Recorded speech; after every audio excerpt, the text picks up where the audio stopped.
We're here at Brands Hatch for a race on SimRacing System. We're using the Oculus Rift this time, and you'll see Heli Corsa here. Everyone asks every single video we do and stream, what is that? It's Heli Corsa app, and it lets you, well, it looks like a Christmas tree decoration at the start of a race, but it lets you know where everyone is, and it's really handy. Probably one of the most useful apps for Assetto Corsa. Here we go though. We've qualified in 8th, which is pathetic. Our frame rate is even worse, so we'll see what happens. But let's get ready for this. And it's go, go, go. Bit of a twitch of the car as it pops out on the accelerator. It's probably the only time on the accelerator that this car's going to pop out. Look at this, it's nice and packed. It's Tesco's car park. Down the slope. Whoa, we don't want to have contact there. We've got someone making a move on our left. We're really not in a good gear for this part of the hill. We're going to brake late, see if we can knock one up the inside. Squeeze on through. There's giant bumps on the inside of that corner. Whoa, watch out, Doris. Look at that. He's tried to take me out there. Dab of the brake there. Not needed. Go into 3rd because we've dropped down through the RPMs and back up into 4th, and we've managed to sneak a little sneaky position there. We need to watch out on the curbing because although this car's planted, as we saw in qualifying, well, oh, if you slide, you're sliding. That was awful. I thought the car was going to bite there. There is a bump on the inside of that corner that you kind of have to watch out for because it'll unsettle the car. Nothing that you can't control, but of course it just you know you lose your time from it. We need to try and catch back up with the pack, otherwise we're going to be left for dust.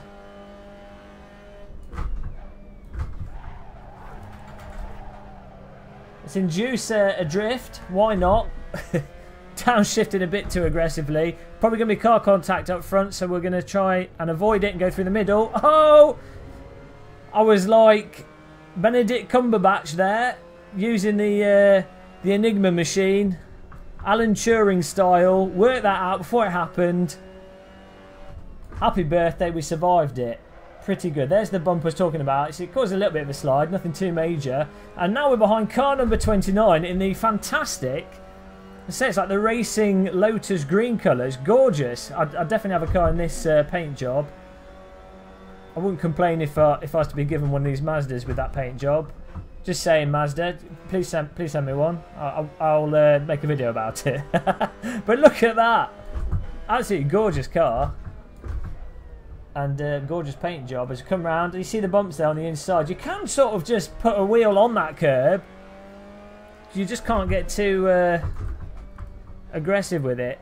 We need to carry more speed through there, and we also need to catch up with this front pack of cars. We've moved up 1 position, 2 positions into 6th. So I hope that everyone stays together. The thing with this Mazda is,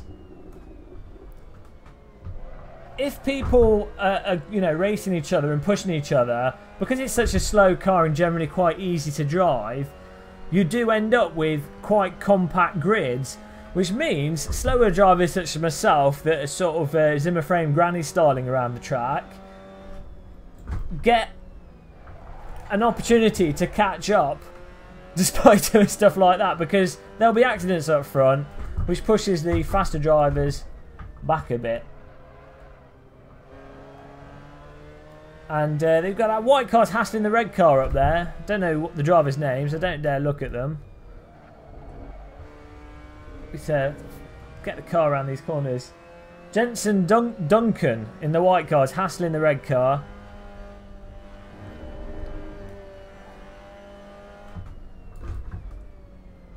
See, the thing is, from iRacing, that last corner there, and also on Race Room Racing Experience with the DTM cars, you're better off taking that last corner at a wider angle. So I don't know why I'm going up the inside. But as I say, with this Mazda, it's 100% planted, and then all of a sudden, no grip. But I mean, it comes back pretty fast as well. But the punishment is you just lose a lot of time very easily. So don't really want to risk it, and that's terrible again. The gearbox is going to be needing a replacement after this race. We've absolutely hammered the gearbox. Bit of understeer. And now we're sort of stuck in that. The car's really not happy in that 3,000, 4,000 RPM range. You can see it just bogs down.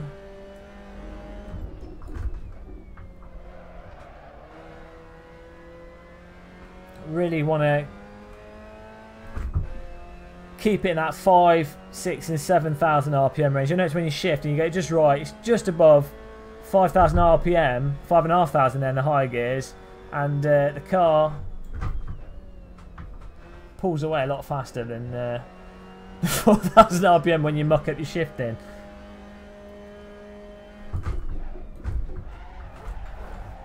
Need to stop doing that. Tyres as well. We're just getting through this car. It's only going to last one race. I don't need to brake there. I don't know why I'm doing that. We're going to have Santini Vellini, another fantastic name. He's going to be on our tail by the end of this race at this rate. Got to be careful. You don't want Santini Vellini on you. Sounds like someone working for the mafia.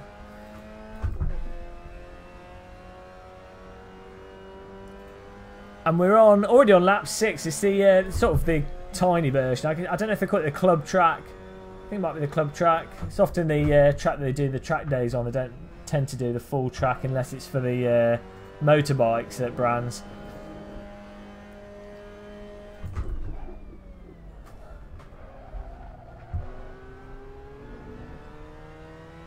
So probably just better off staying in third gear there, but Santini Vellini, or whatever his name was, is coming to get us as the car in front makes a bit of a mistake there.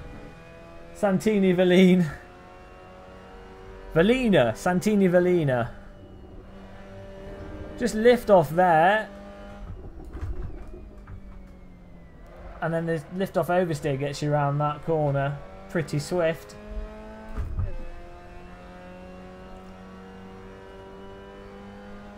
I like how sort of clumped up and bunched together the start-finish line at Brands Hatches. It's all just, it feels really compact. A lot of the modern tracks, a lot of the modern race tracks are quite spread out, not particularly hilly. Brands Hatches sort of, it's like if someone got Teletubby Land and tarmacked it, then put the start-finish line, and there you go, you got yourself a racetrack.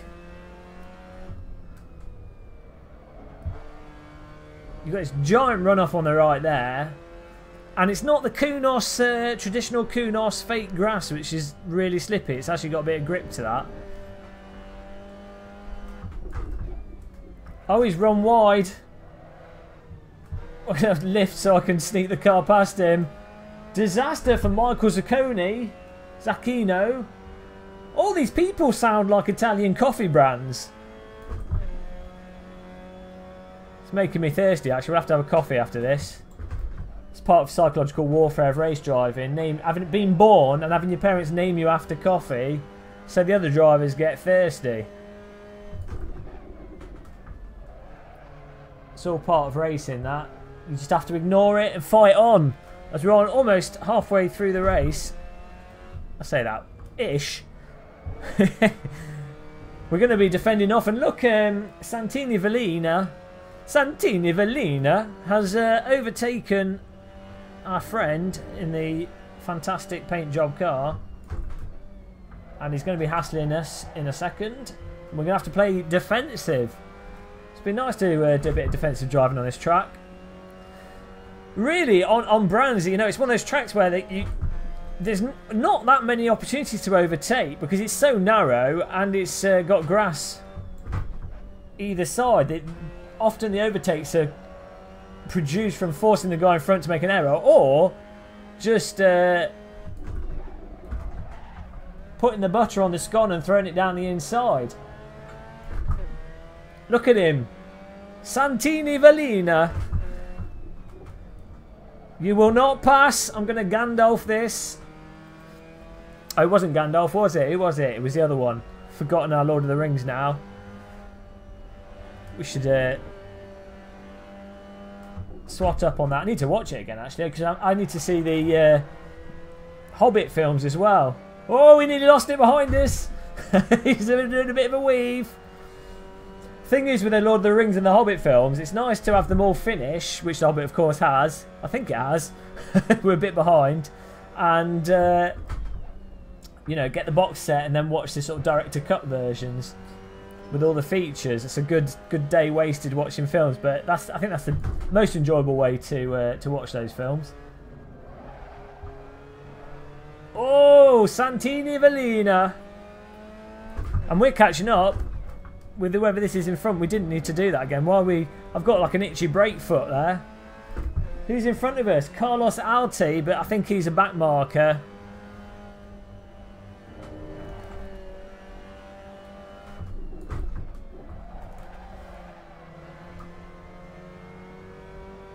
I think he's a back marker. What is fantastic with AC though is you notice it, especially coming through those corners there where the track's a bit off camber and you really are getting to the limit of the tyres. You can completely feel that through the force feedback to respond to it and work out, oh, okay, I need to be slightly faster, I need to approach it at a different angle, I need to not stamp on the brake, I need to not be a terrible driver, and you can get that through your hands and, you know, feel what's going on rather than just visuals, which often is the case with a lot of simulated cars. Let's use the full extent of the runoff there. I'm probably going to drive straight into Carlos Alta. Poor guy. Maybe he's got a damaged vehicle. Maybe he's just out for a Sunday picnic. Sunday is Thursday. Thursday picnic. I'm days ahead. Oh, he's let us go past. That's very nice of him. Thank you. I didn't need to squeeze him that much. Bit risky online because of course, you know, people can have dodgy pings. You think you've gone past them, and the next minute you've got a car door in your face. Especially in VR, where you literally end up with the car door through your head.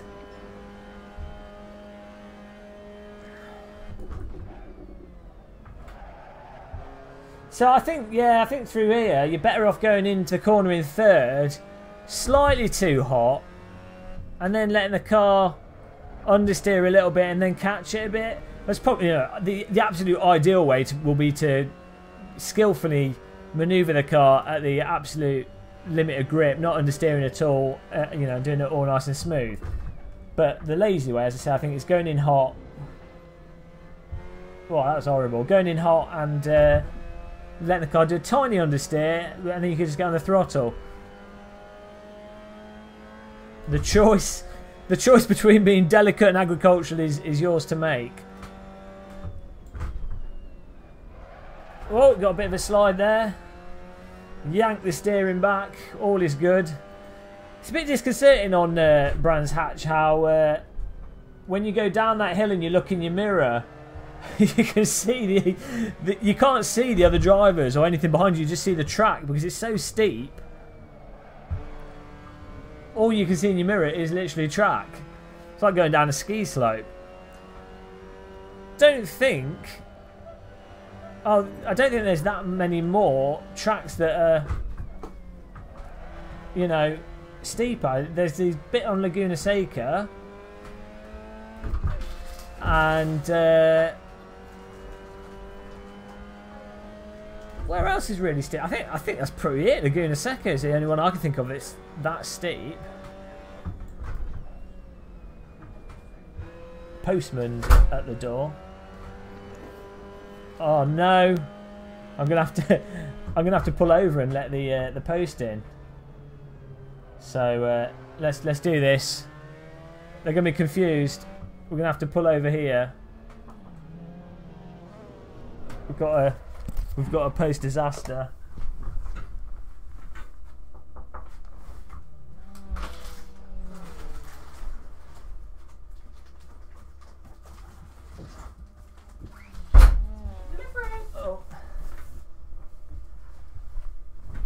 So that's normally happens mid-race. You have to pull over, open the door, let the post in, and then get back in the race. Oh dear, we're 9th now. Oh, we've got a car behind us. We're going to salvage this. We had a postman penalty there. You are not taking this place back. I'm afraid this is ours to keep because we're salvaging something. tyres have all gone cold. You guys might not be familiar with the old postman pit stop. It's a common manoeuvre in race driving. And it's one of the tricky aspects of Brands Hatch, actually. It's one of the things that makes this circuit so hard. You don't know. You might be in first place. 1 minute you're in first place, the next minute postman at the door, and you have to do the old postman pit stop, and it catches many drivers out, you know. You really do have to sort of be on the limit on this track and get far ahead, so that if you do get the postman pit stop, which just says completely random, you're not going to be penalised for it. Unfortunately, we weren't driving hard enough, and as a result, the postman pit stop caught us out. And that, you might not realise it, but that's actually one of the reasons why they stopped doing Formula 1 at this track, because they realised it was just too dangerous having Formula 1 cars do the postman pit stop mid-race. But I think it's something that just spices up the racing, and Formula 1 has been lacking ever since they removed this circuit and the postman pit stop manoeuvre from the racing. Maybe with the lack of users that lack of viewers, Formula 1 will bring back the postman pit stop to official races. One can only hope and dream. But look at this, Thomas Anderson. You're not coming past, and we're about to be lapped by the two guys that still race each other. Probably wondering why we just stopped and pulled over for no apparent reason at all. They probably didn't realise they were at postman pit stop, Brands Hatch.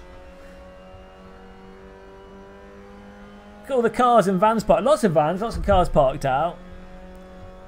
It seems that as driving simulators have progressed, the number of cars, vans and lorries and what have you at the side of the track has increased. Maybe when we get to the next generation of consoles and 2 or 3 years down the line, next lot of graphics cards on PC, we'll start to see even more lorries. They'll cut down all the trees. There'll just be lorries stacked on top of each other. It's essentially what Need for Speed Shift did. Put flags everywhere. Flags and people at the side of the tracks. Project Cars, there's a lot of people at the side of the track. Thanks for following. I can only imagine that you follow because of the postman pit stop and the educational value that has given to anyone watching the stream. Oh no, don't.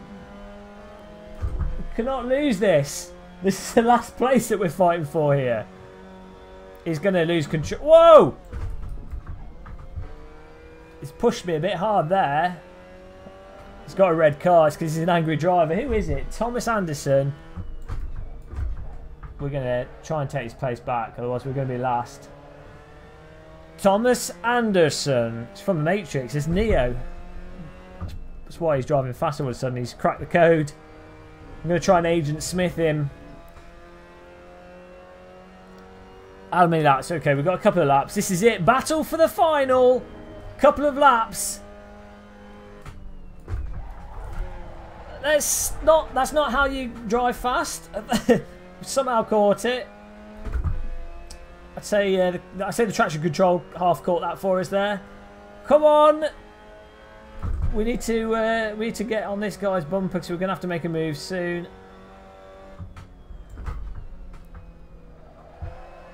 It's all about driving smoother than a cheesecake with no topping, and we've got to do that if we want to catch up with Mr. Anderson here. Come on, look at that line through there. We're going to run wide, use the full extent of the track. We're going to try and coast through here. There we go, get on the throttle early. Mr. Anderson's under pressure. 2 more laps to go. Mr. Anderson in his red car. He's feeling the heat. We're turning it up. We're brewing a cup of coffee.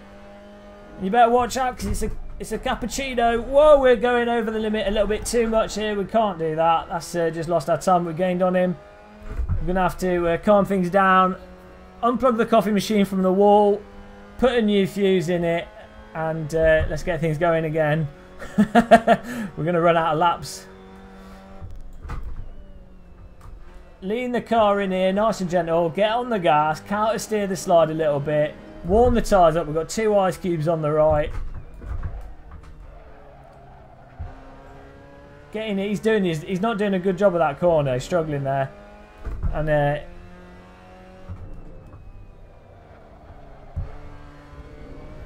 come on, we're faster than this guy. We were being sloppy there, letting him through. Oh dear.